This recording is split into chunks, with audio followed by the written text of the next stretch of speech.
എന്താടാ നെറ്റിയില്? ഒരു കല്ലടിച്ചു കൊണ്ടതാ. പക്ഷെ കണ്ടാത്തൊന്നും കുപ്പിയുണ്ടുള്ള അടി പറ്റിയതാണ്. അതും പെണ്ണുങ്ങളെ ചെയ്യുന്നു. ഞാൻ അറിഞ്ഞു കാര്യങ്ങളല്ല. നാണം ഉണ്ടോടാ നിനക്ക് ആണാണെന്ന് പറഞ്ഞ് നടക്കാൻ? ആണുങ്ങളായതൊക്കെ പതിവാ. ഏത് ഇതോ? എടാ, ഒരു പെണ്ണിന്റെ മേല് കമ്പം തോന്നിയാല് ഞങ്ങളൊക്കെ അവളെ ഒതുക്കാറാ പതിവ്. ഇതെല്ലാരും കൂടെ നിന്നെ ഒതുക്കി ഇങ്ങനെയുള്ള ഏർപ്പാടിന് പോകുമ്പോ ഒറ്റയ്ക്ക് തിന്നാമെന്ന് വിചാരിക്കരുത്. ഞങ്ങൾക്കെന്താ കഴിക്കൂ? അല്ല, ആ പന്നി എന്തിനാണ് അതിലിടപെട്ടെ ശ്രീധരൻ? അവനല്ലേ ഇപ്പൊ ഈ നാട്ടുകാർ മുഴുവൻ രക്ഷകർത്താവ്. ഓ, എന്നെ കിട്ടുന്നിടത്തിട്ട് പിടിക്കാതിരിക്കല്ലേ. ഒരു നായ്ക്ക് മറ്റൊരു നായെ കണ്ടുകൂടാന്ന് പറയുന്നത് ശരിയാ. ഇനി എന്റെ കാര്യത്തിൽ ഇടപെടട്ടെ. രണ്ടിലും തീർച്ചപ്പെടുത്തി ഇരിക്കണേ. നിങ്ങൾ എന്റെ കൂടെ നിൽക്കൂ. വെറും ഒരു പെണ്ണിന് വേണ്ടി ഉള്ള തടി കേടാക്കണോടാ. അവള് വെറും പെണ്ണല്ല പറയുന്നേ, അവളൊരേന. എനിക്കുണ്ടെങ്കിൽ പറയുന്നതിനുണ്ട്. രവി പാവ സ്നേഹിച്ച കുടൽ കൊടുക്കും. കുത്തിയാലുണ്ടല്ലോ.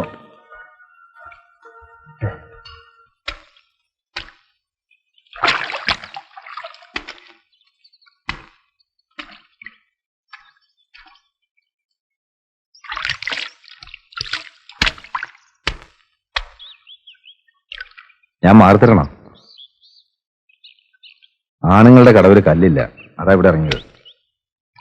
ഞാൻ മാറിത്തരാം.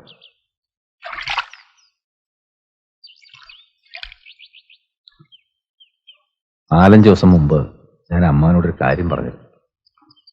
തീരയ്ക്ക് ഇഷ്ടമല്ലെങ്കിൽ അത് തുറന്നു പറയാൻ പഠിക്കണ്ട. എനിക്ക് വിഷമം തോന്നില്ല. ഇഷ്ടമല്ലെന്ന് ആരാ പറഞ്ഞേ?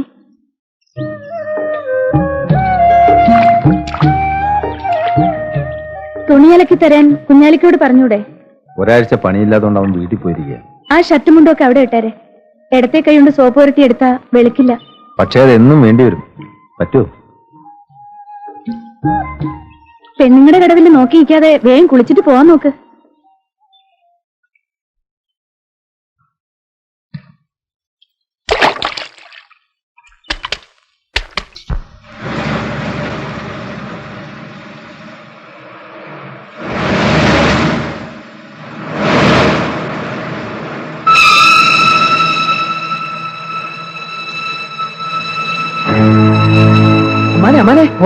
രവി വണ്ടിയുമായിട്ട് വന്നിരിക്കുന്നത് കേട്ടോ? ഇല്ല.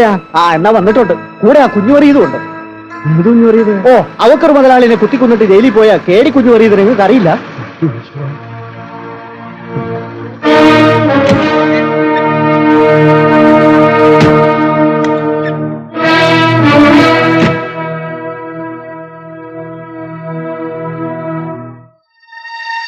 നിന്റെ അമ്മനെ കൊണ്ട് വിളിക്കടി.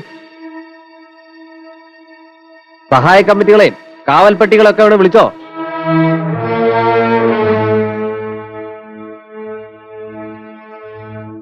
എന്താ നിങ്ങൾക്ക് വേണ്ടത്? തന്റെ പെണ്ണുമ്പിള്ള വിളിക്ക് പറയാം. എന്താണോ? ഈ മുറിയിൽ എന്റെ കുറെ സാധനങ്ങൾ ഇരിപ്പുണ്ടായിരുന്നു, എനിക്കത് വേണം. ഉണ്ടായിരുന്നൊക്കെ നിന്റെ ആ ചെക്കൻ കൊണ്ടുപോയിട്ടുണ്ട്. അത് മാത്രമല്ല, വിലപിടിപ്പുള്ള പലതും ഉണ്ടായിരുന്നു. നുണ പറയരുത്. ഒരു കട്ടിലും കസേരയും അല്ലാതെ പിന്നെ എന്തോന്നാ ഉണ്ടായിരുന്നത്? പലതും ഉണ്ടായിരുന്നു. നിങ്ങളോടാരാ അത് എന്റെ മുറി നിർത്ത് പുറത്തിടാൻ പറഞ്ഞത്? നിന്റെ മുറിയോ? അത് നിന്റെ വീട്ടില്. നിന്റെ മുറി ഞാൻ വാടക പറഞ്ഞുറപ്പിച്ച് 1000 രൂപ അഡ്വാൻസ് തന്ന മുറി എന്റെ മുറിയാ. ഞാൻ ഇല്ലാത്തപ്പോ തുറക്കാൻ നിങ്ങൾക്ക് എന്താ അവകാശം? ഞങ്ങളുടെ മുറി തുറക്കാൻ ഞങ്ങൾക്ക് എന്താ അവകാശം ഉണ്ടോ? അതെന്ത് വർത്താനാ? താൻ മിണ്ടരുത്. ഇവളാ എന്റെ കാശ് മേടിച്ചത്. നിന്റെ അമ്മയെ പോയി വിളിയടാ ഇവളെന്ന്. എന്റെ കാശ് വെച്ചിട്ട് ന്യായം പറയും. ഇയാളെ ഭരിക്കുന്നത് എന്നെ ഭരിക്കാൻ വന്നതാണല്ലോ. അടിച്ചാൽ പല്ല് തെറിപ്പിക്കും. എന്നാ ഒന്ന് അടിയടാ, ഒന്ന് കാണട്ടെ. നീ പോടി അവിടുത്തെ. എന്റെ അമ്മണി നീ ഒന്ന് അടങ്ങുന്നുണ്ടോ? പോടും, അവിടെ കാണും. അടിയടാ, ഒന്ന് കാണട്ടെ.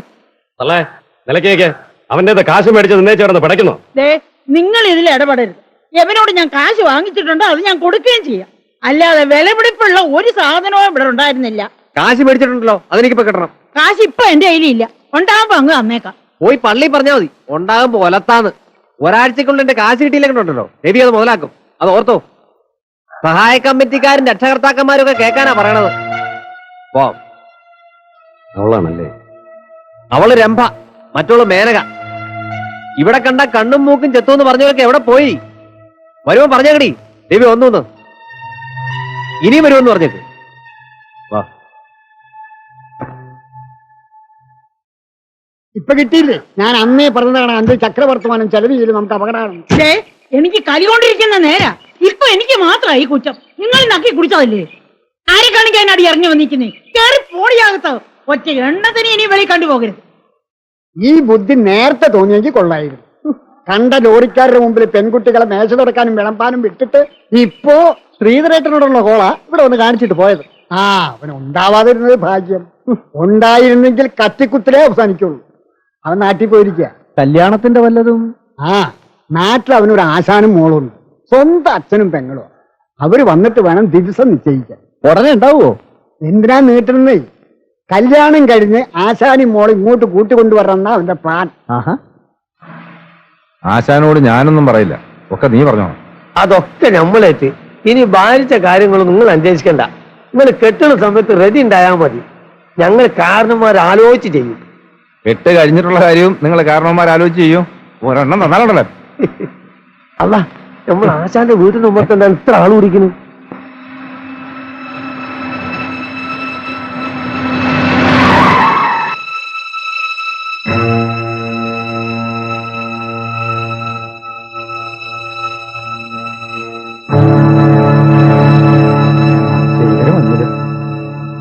നിനക്ക് ആള് വന്നിട്ടാ പോന്നെ? അല്ല, എന്താ?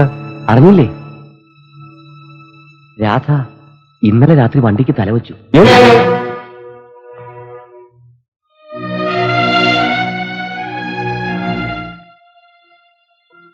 രാവിലെയാണ് അറിഞ്ഞത്. പോസ്റ്റ്മോർട്ടത്തിന് കൊണ്ടുപോയിട്ടുണ്ട്. ആശാൻ അകത്തുണ്ട്. ആശാനെ അറിയിച്ചു. അറിയിക്കാണ്ടിരുന്നിട്ടെന്താ കാര്യം? അറിഞ്ഞിട്ട് ഒന്ന് പൊട്ടിക്കരഞ്ഞു പോലുമില്ല.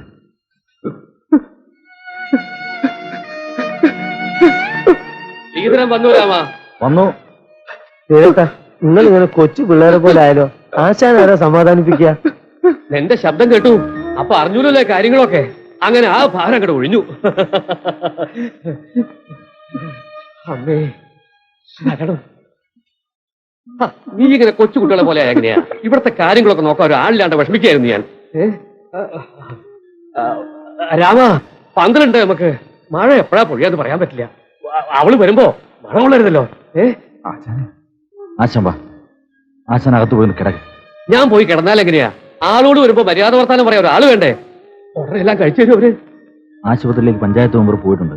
അവരുടനെ കഴിച്ചു തരും. എവിടെ ഡോക്ടർമാരല്ലേ, അവർക്ക് എന്ത് കിട്ടിയാലും കീറണം. അവളെ 10-12 കഷ്ടായിട്ടാ കൊണ്ടുപോയിരിക്കണേ. കീറാനൊന്നും ഇല്ല, എന്നാലും കീറണം. ആശാൻ ഇങ്ങനെ സംസാരിക്കാതിരിക്കാമോ? എനിക്കൊരു വീട്.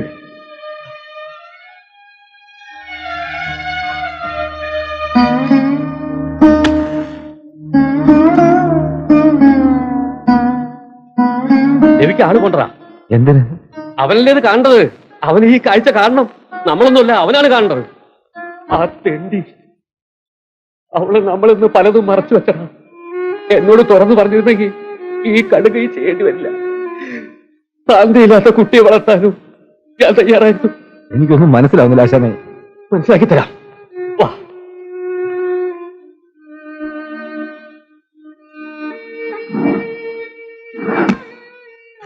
മനസ്സിലാക്ക.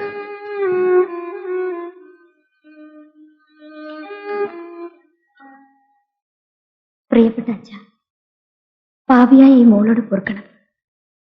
അച്ഛൻ വേഗം മരിക്കണമെന്ന് പ്രാർത്ഥിച്ച മോളാണ് ഞാൻ. എന്റെ പ്രാർത്ഥന നടന്നിരുന്നെങ്കിൽ അച്ഛൻ ഇത്ര ദുഃഖിക്കേണ്ടി വരില്ല. ഇപ്പോൾ അച്ഛന്റെ എല്ലാ മാനാഭിമാനങ്ങളും തകർത്തുകൊണ്ടാണ് ഈ മകൾ പോകുന്നത്.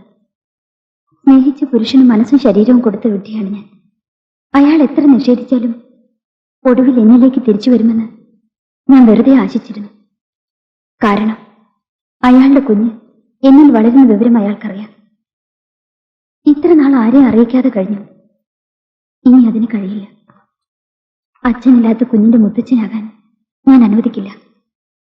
എന്നോട് പുറത്തു മാപ്പ് തരണം. രാധ.